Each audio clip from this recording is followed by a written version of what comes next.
Olá, sejam muito bem-vindos ao nosso segundo episódio do Leia a Bíblia Comigo. Hoje a gente vai para o capítulo 2 de Gênesis. Então, já pega o seu marca-texto, pega a sua Bíblia, o seu caderninho e vamos lá.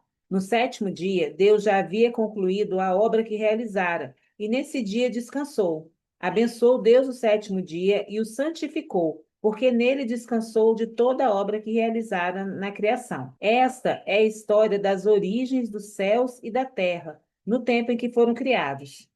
Quando o Senhor Deus fez a terra e os céus, ainda não tinha brotado nenhum arbusto no campo, e nenhuma planta havia germinado, porque o Senhor Deus ainda não tinha feito chover sobre a terra, e também não havia homem para cultivar a terra. Todavia, brotava a água da terra e irrigava toda a superfície do solo. Parêntese aqui nesse pedaço, vamos entender. No capítulo 2 de Gênesis, ele está falando do capítulo 1 de uma maneira com mais detalhe, dando mais atenção aos detalhes. Mas preste atenção que nesse versículo aqui, ele está falando que não havia homem ainda para cultivar o jardim e que não chovia na terra. A primeira chuva, na verdade, foi o dilúvio. Por isso que faziam tanta hora com a casa de Noé. Mas isso é para a história lá para frente. Aqui no Gênesis, vocês vão lembrar que lá no capítulo 1, a gente falou que Deus é espírito, que Deus criou o homem nele e criou o homem como espírito. Aqui no 2 está falando que ainda não havia homem. Vamos entender. Então, o Senhor Deus formou o homem do pó da terra e soprou em suas narinas o fôlego de vida, e o homem se tornou um ser vivente. Lá no capítulo 1, Deus criou o homem nele mesmo como ser espiritual. Aqui no capítulo 2, Deus forma o homem com as próprias mãos do pó da terra. Ora, o Senhor Deus tinha plantado um jardim no Éden, para os lados do leste, e ali colocou o homem que formara. Então, o Senhor Deus fez nascer do solo todo tipo de árvores agradáveis aos olhos e boas para alimento. E no meio do jardim estavam a árvore da vida e a árvore do conhecimento do bem e do mal. No Éden nascia um rio que irrigava o jardim e depois se dividia em quatro. O nome do primeiro é Pison, ele percorre toda a terra de Avilá, onde existe ouro.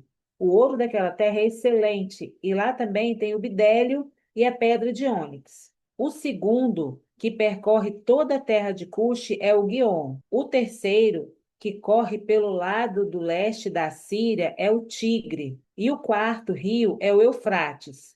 Gente, presta atenção aqui.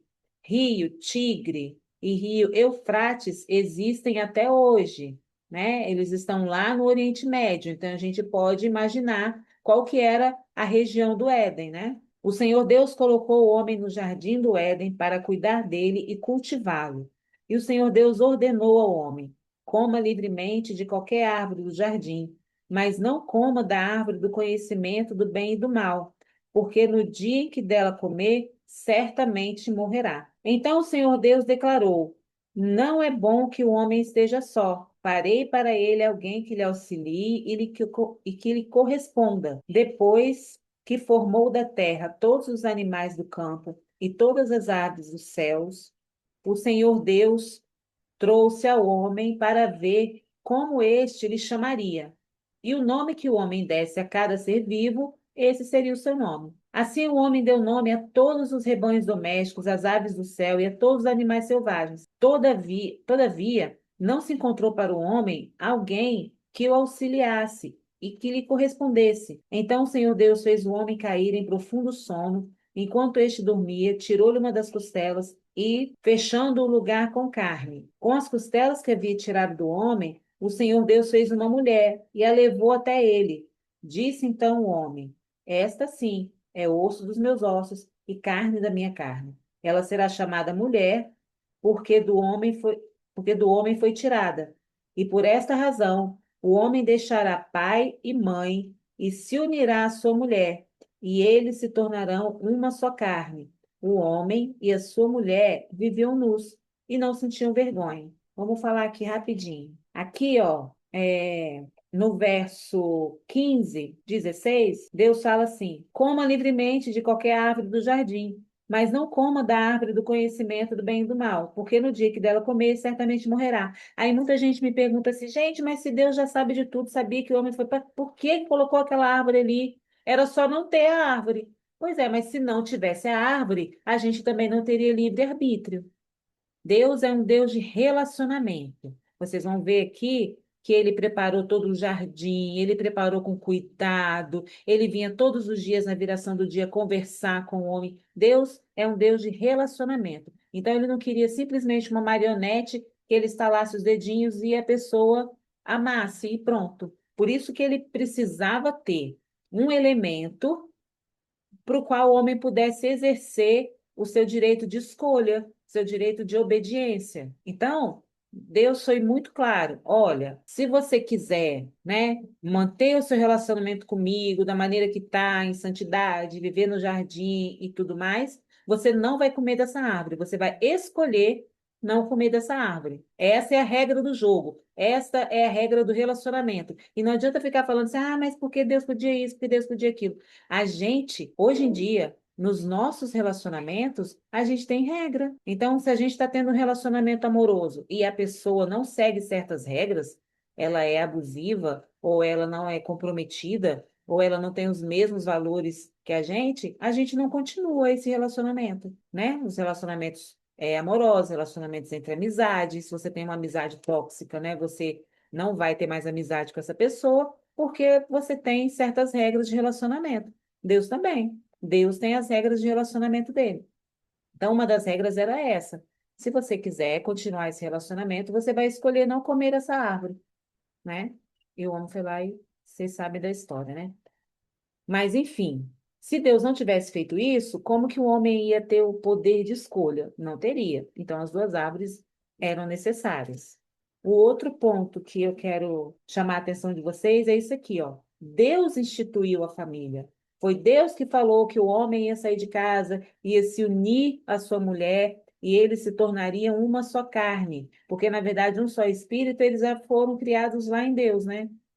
Como espírito. E aqui eles se tornariam uma só carne. Foi Deus que instituiu a família. Deus que fez o primeiro casamento. E Deus que fez a primeira roupa. Aí a gente vai ver no capítulo 3 amanhã.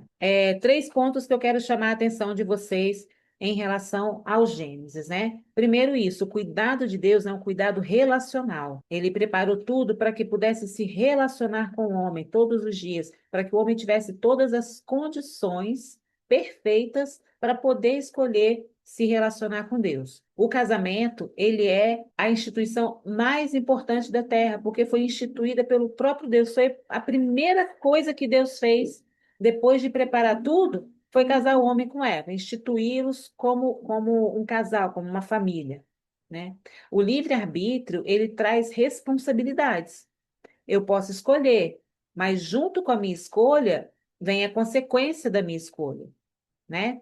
Quando Deus deu ao homem o poder da escolha, ele falou: olha, você pode comer e morrer e ficar apartado de mim, ou você pode escolher não comer e continuar vivendo eternamente na minha presença, vivendo aqui no Jardim do Éden. O homem escolheu, ele tinha o poder de escolha. Do mesmo jeito que ele escolheu, ele tinha que ter a responsabilidade de arcar com as consequências, que a gente vai começar a ver a partir do capítulo 3. Bom, gente, eu espero que tenha sido legal para vocês esse segundo episódio. Orem, peçam ao Espírito Santo para falar o coração de vocês a respeito desse capítulo, principalmente a respeito de relacionamento. Deus é um Deus de relacionamento. O que ele mais quer com você é o seu coração, é ter um relacionamento santo com você, ter um relacionamento verdadeiro e puro com você. Medite nesse capítulo, pensando nessa questão do relacionamento. Peça ao Espírito Santo para trazer para você a revelação do amor e do cuidado de Deus. Quando Deus foi criar a terra, ele falou: haja isso, haja aquilo, e haja animais, e haja frutas, e haja terra, e separa. Tudo ele falou. Mas quando ele foi criar o homem, ele pôs a mão na massa. Ele falou: façamos. e ele mesmo fez com todo amor e carinho, e ele soprou de si mesmo. O espírito que está dentro da gente é o próprio Espírito de Deus, porque ele queria intimidade, relacionamento com intimidade. Então, que hoje você tenha, que o Espírito Santo desperte em você a fome e a sede por um relacionamento íntimo com Deus. Não se esqueça de se inscrever no canal, de comentar, de compartilhar esse vídeo com quem você acha que, né, precisa se reaproximar da palavra do Senhor. Deixe suas perguntas e a gente se vê no próximo episódio. Até lá!